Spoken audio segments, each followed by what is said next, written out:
'di ba? Kanino siya state witness, laban kanino? Oh, 'yan, 'di ba? Bakit magkakaroon ng state witness, wala namang kaso, kay Pangulong Duterte po ba siya? Oh, 'yan yung mga dapat tanong na dapat sagutin ng mga inampalan 'no?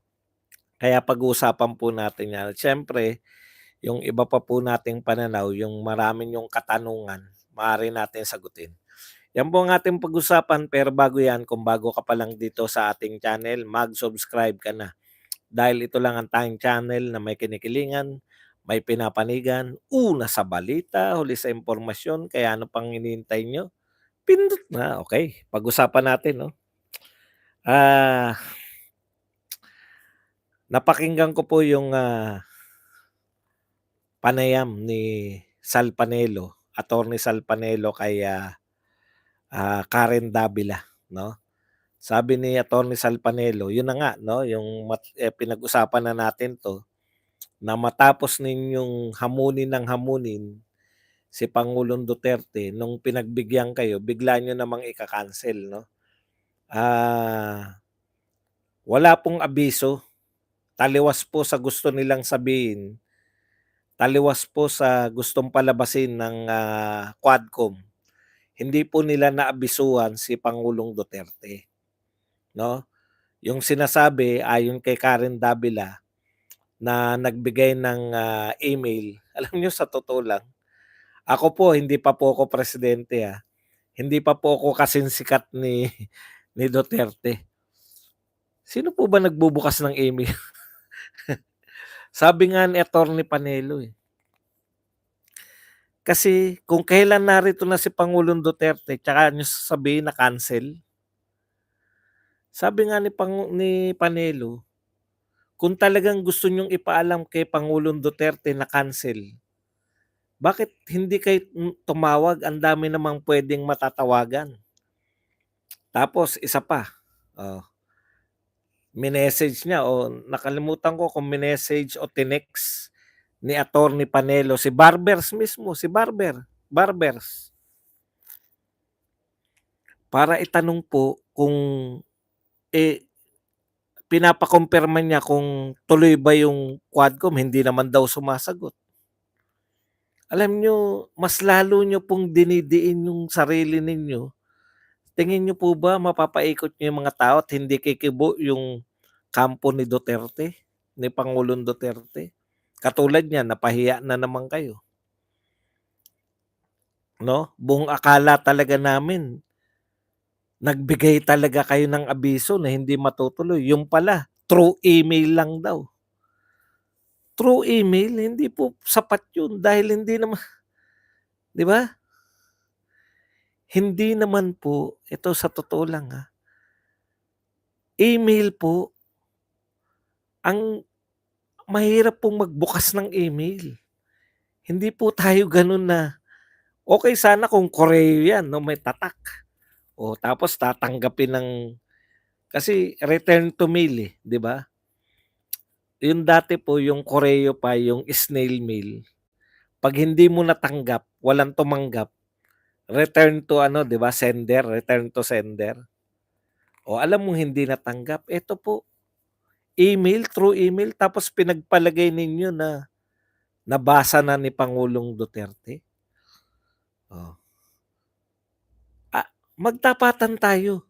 Message nga ang dali ng buksan, Alam niyo sa totoo lang, mag-message kayo sa akin baka hindi ko na makita pa, Sa dami po ng nagme-message po sa akin hindi ko na nakikita.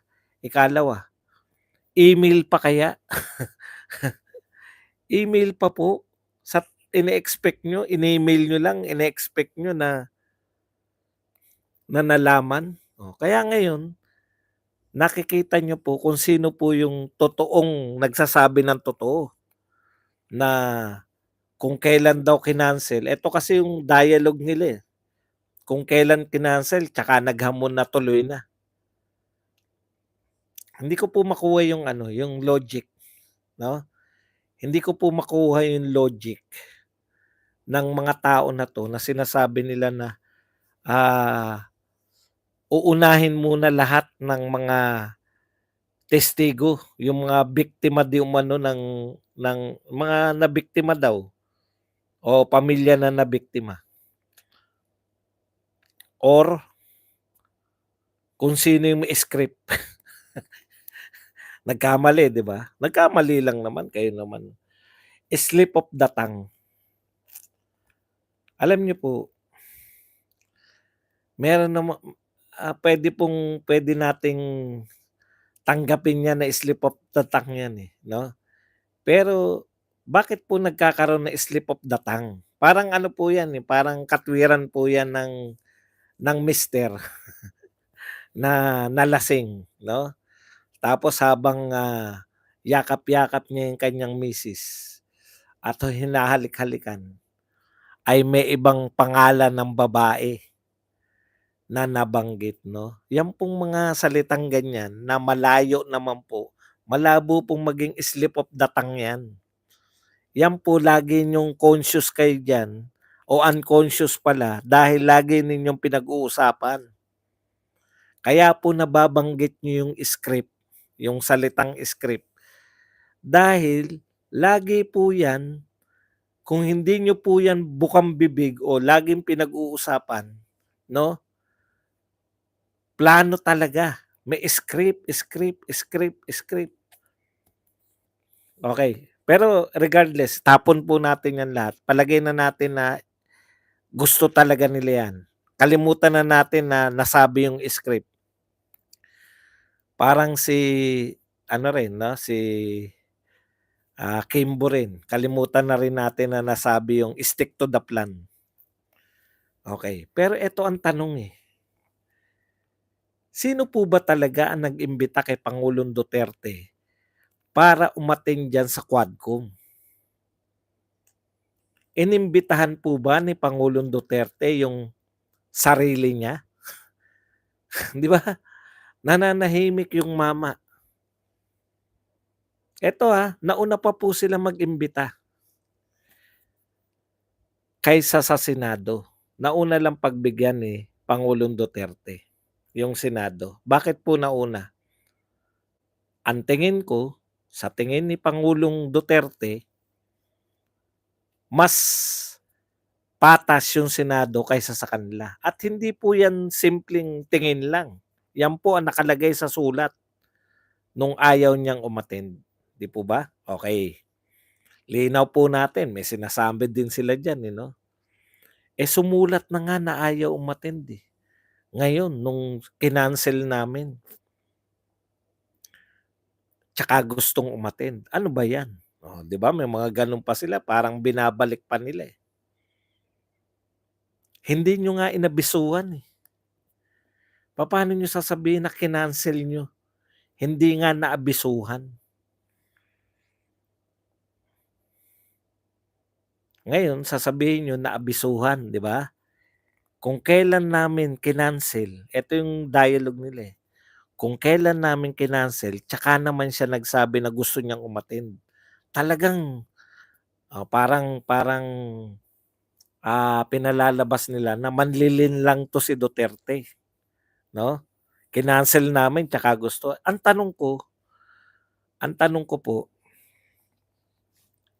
ibig po ba sabihin kung kinancel niyo na ayaw niyo na siyang maging bisita o gusto pa rin? Gusto pa rin. Kaya lang gusto naming unahin, kita niyo may kondisyon kayo. Bakit? Bakit kinakailangan niyo may kondisyon? Yun ang question ko, eh. Kasi halimbawa ako, ang gusto ko malaman ng katotohanan. Kung gusto kong malaman ng katotohanan, si Pangulong Duterte, 'no, kinuha niyo na lahat ng testigo. May testigo na kayo na drug lord, may testigo na kayo ng mga biktima, kamag-anak ng drug lord, kamag-anak ng mga pusher, kamag-anak ng mga addict na napatay, kamag-anak ng mga inosente na napatay, 'no? Lahat na, lahat na, inano niyo na. Ngayon pinalalabas niyo na iniimbitahan niyo rin yung nagpatupad ng war on drugs, yung pangunahing nagpapatupad ng war on drugs, 'di ba? Si Pangulong Duterte. Naimbitahan niyo na lahat, napasamahan niyo na si Pangulong Duterte. Dahil lahat ng inimbitahan niyo ayaw sa war on drugs, 'di ba? Kung kayo po gusto talaga ninyo na malaman ng katotohanan, bakit wala kayong kinukuha sa panig? O sabihin natin, ayaw nila eh. Ayan yung gusto nyo. Mag-imbita pero wag dumalo. Makinig lang po kayo para sabay-sabay po tayong magsuri. Ang imbitasyon nyo ba, totoong imbitasyon? O imbitasyon nyo lang para sabihin na hindi naman sila dumadalo? Nag-iimbita ba kayo para tanggihan kayo? Nang sa ganun ipapahiya ninyo yung tumanggi? O gusto nyo talaga silang imbitahin para malaman ninyo kung ano yung katotohanan ayon sa kanila?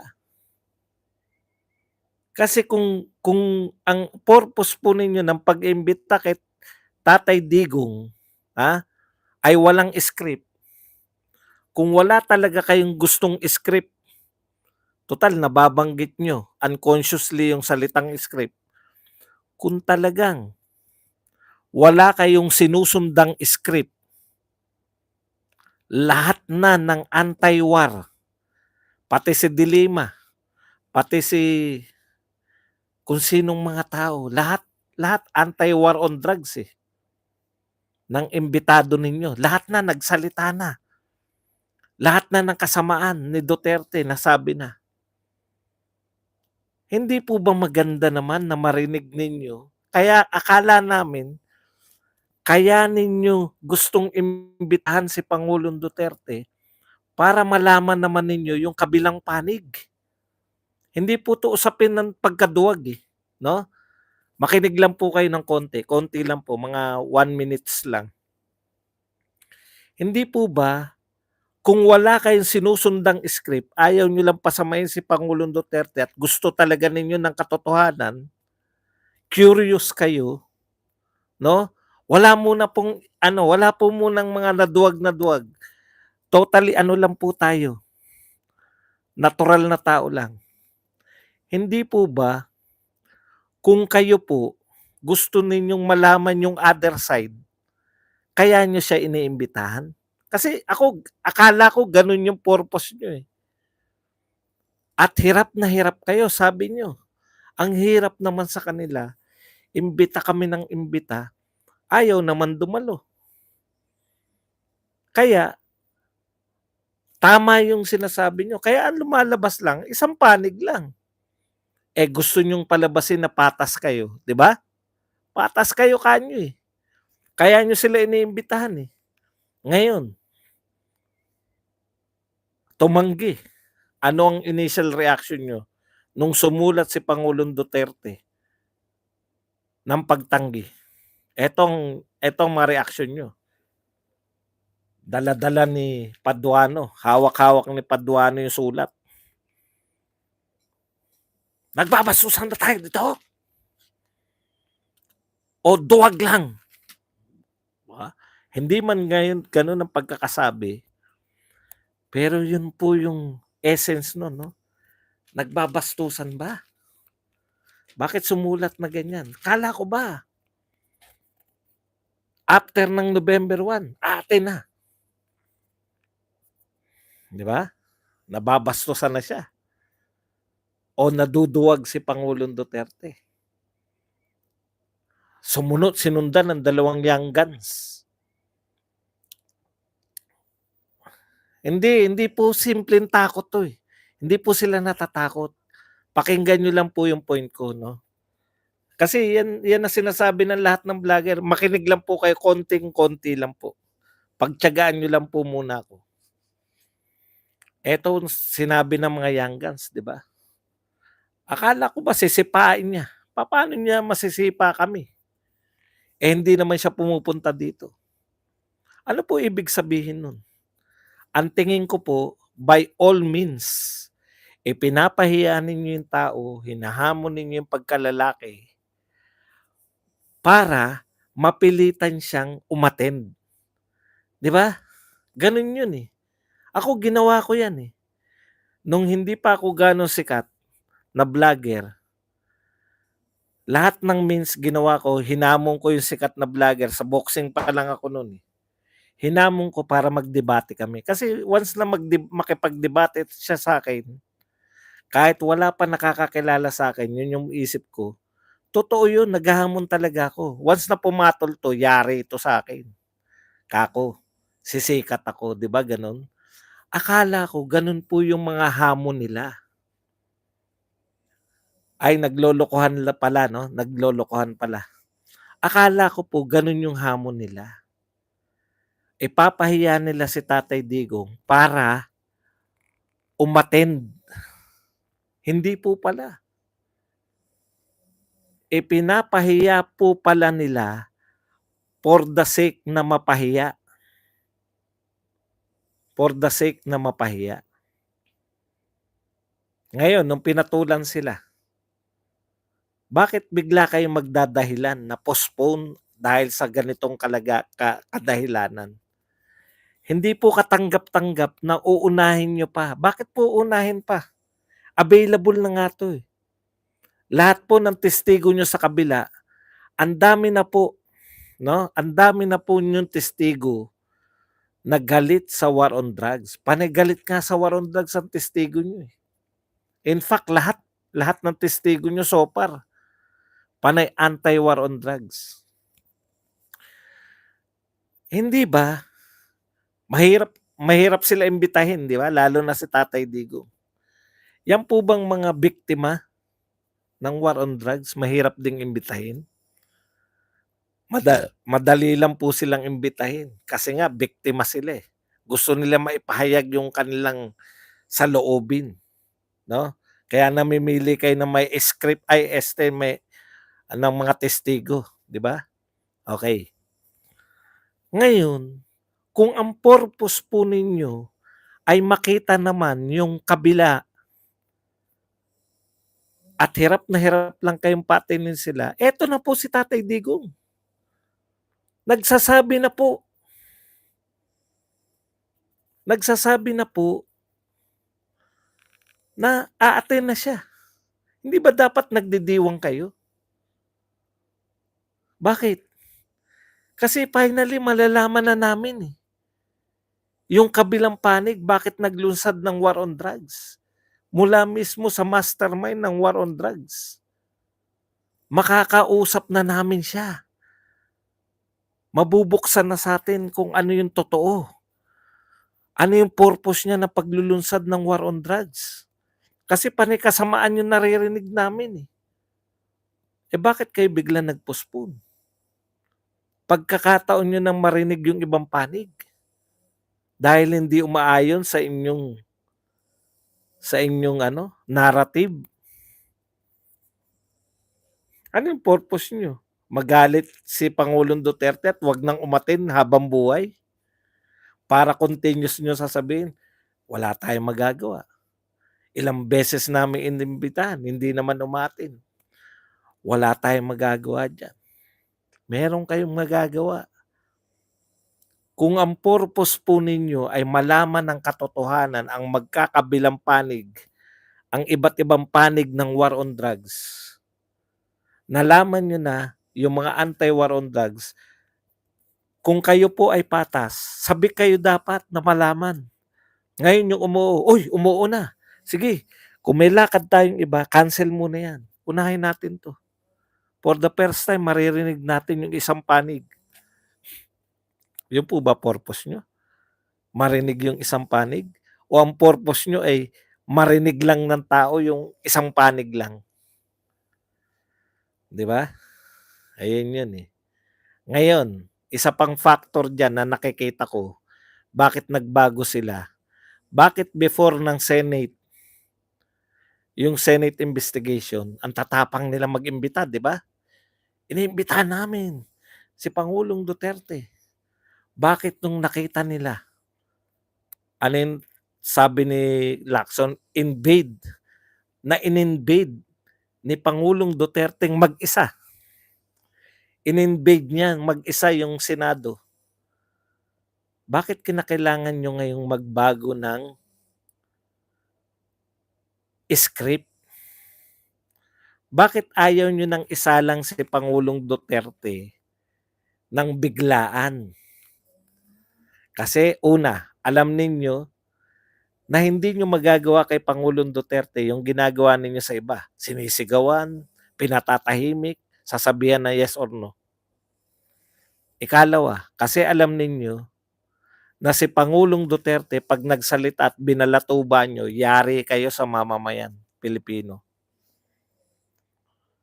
Negative ang impact. Nakita, no? Naniwala kasi kayo sa sarili nyong gawa-gawang kwento eh. Ano ba yung at naniwala kayo sa mga pasarbi nyo? Ano ba yung sinasabi nilang kwento? Pabagsak na yung mga Duterte, wala nang naniniwala sa mga Duterte. Nung nakita po ninyo, back to back, BP Sara nag-press con, sinundan ni Duterte, ni Tatay Digong, na umaten sa Senate. Kada gawin ng mga Duterte, lagi silang nagiging laman ng balita. Tanong ko sa Quadcom, meron po bang puwersa na umaawat sa inyo na wag nang isalang si Duterte dahil lalo silang nagiging popular? It's all political, no? Hindi po ako naniniwala na duwag yung mga Quadcom na yan. It's all about politics. Kada sinasalang nila si Tatay Digong at si BP Sara, lalong nagiging popular ang mga Duterte. Malapit na eleksyon. Kung nagiging popular ang mga Duterte, mas lalo silang nagiging powerful na puwersa sa pag-endorso. Nakita niyo po ba ngayon? Dahil sa ginagawa nila kay Sara Duterte at kay Tatay Digong, ano po nangyayari?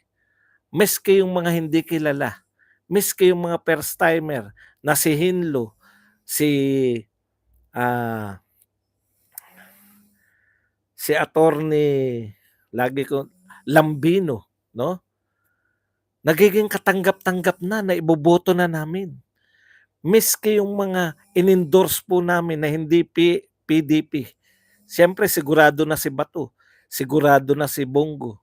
Pati po yung artista na si Philip Salvador, dahil po sa ginagawa ninyo sa mag-amang Duterte, lumalakas na po na mag-i-straight na kami ngayon lahat.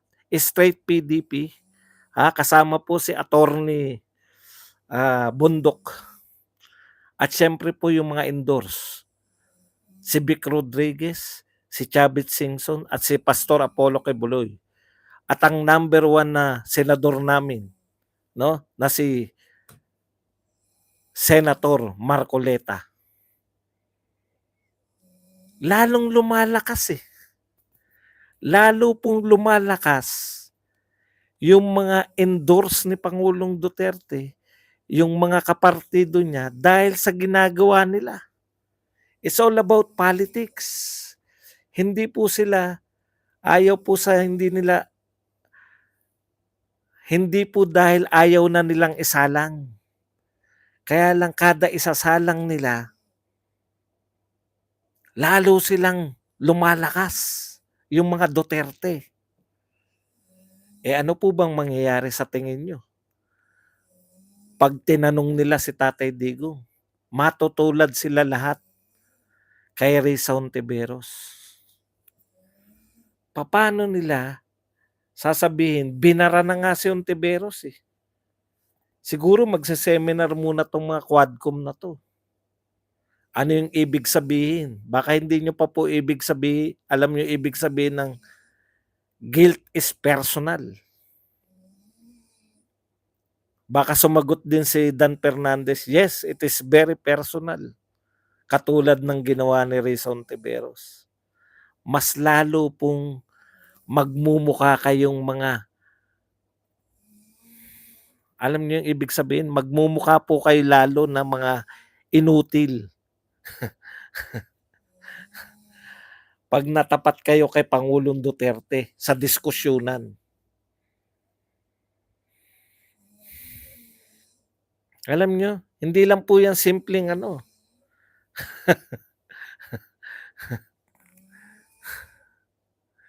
Ano po isasagot ninyo? Pag inaralan kayo ng mga batas, kaya po bang sabihin ni Abante yung yes or no lang? Mr. President, yes or no lang isasagot mo. Aba, kukwentahan ka ng batas, Abante.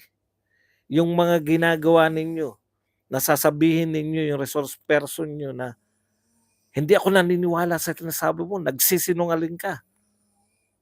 I will cite you in contempt. Hindi nyo po pwedeng gawin yun.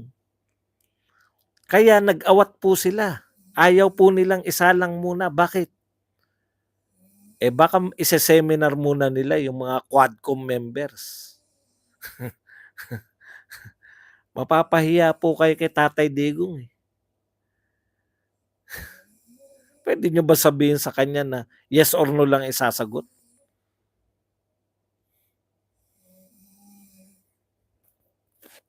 Mahirapan po kayo. Mahirapan sila. Yun yung nakikita ko. Okay, punta tayo rito kay Garma. Alam ko marami pong gumugulo sa isip nyo. I-hold nyo lang yan. Mamaya time. Simple lang po, no? Ayon po rito kay Crispin Remulla.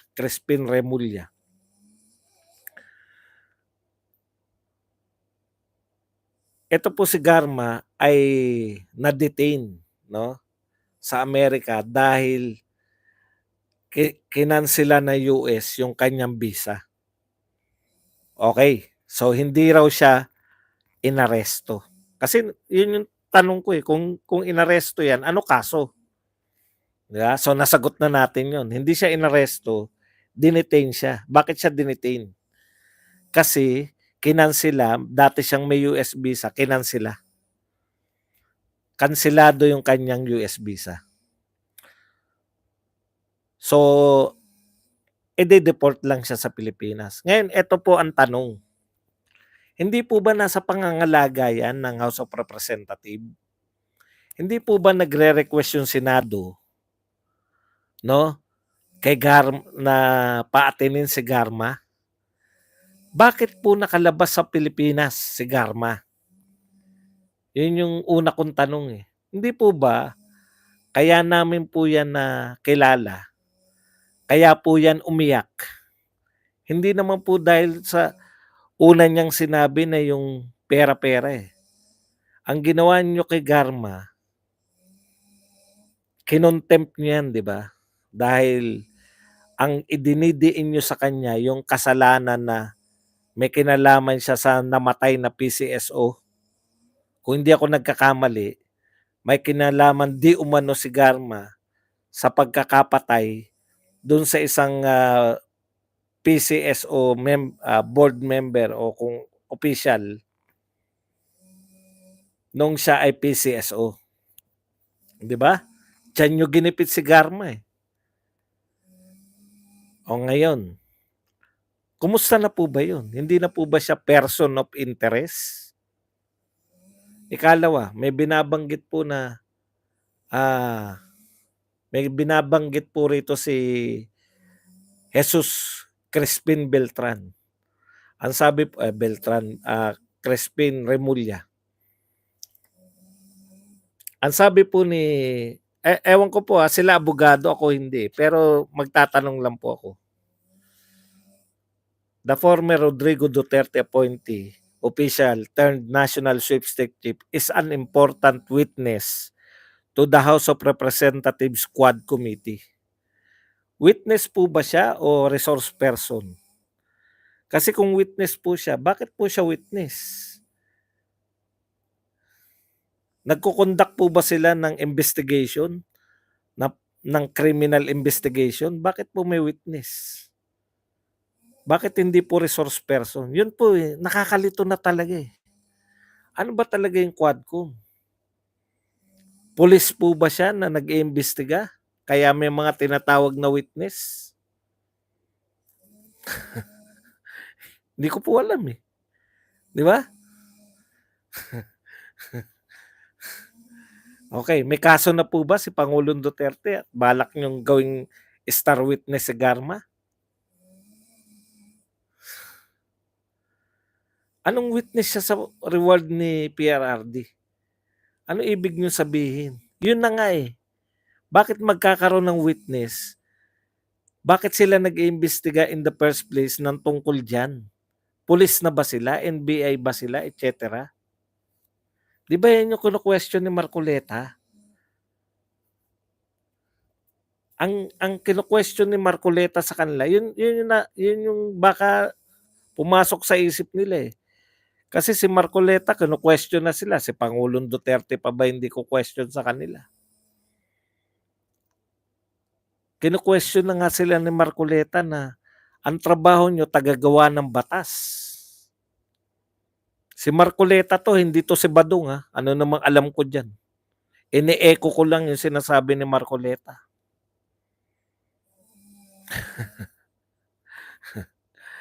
Dapat tinatanong niya katulad nito, tanong ni Jane Barnlett, bakit hindi pa kasuhan 'yan? Matagal na pong hinahamon sila. 'Di ba nasa sulat ni Tatay Digong, 'no? Kung meron ako, hindi kayo ang proper.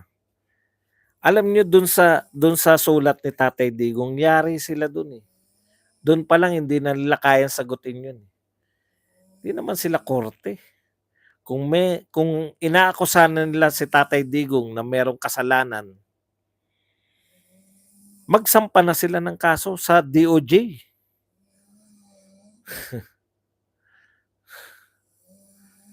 'Di ba? Ikalawa, bakit po nakaalis? 'Di ba si Garma po ay resource person din ng Senado?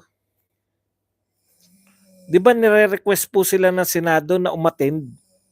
Kaya lang nga, kaya hindi naka-attend dahil hawak siya ng mga congressman, tapos biglang nakatakas.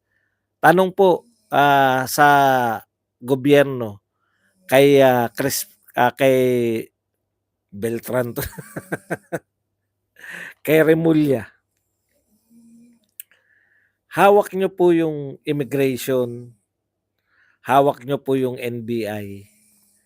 Papaano po nakakalabas? Meron din po bang mangyayaring investigasyon na kasing toro, kasing kasing busisi ng pag-iimbestiga niyo ng paano nakalabas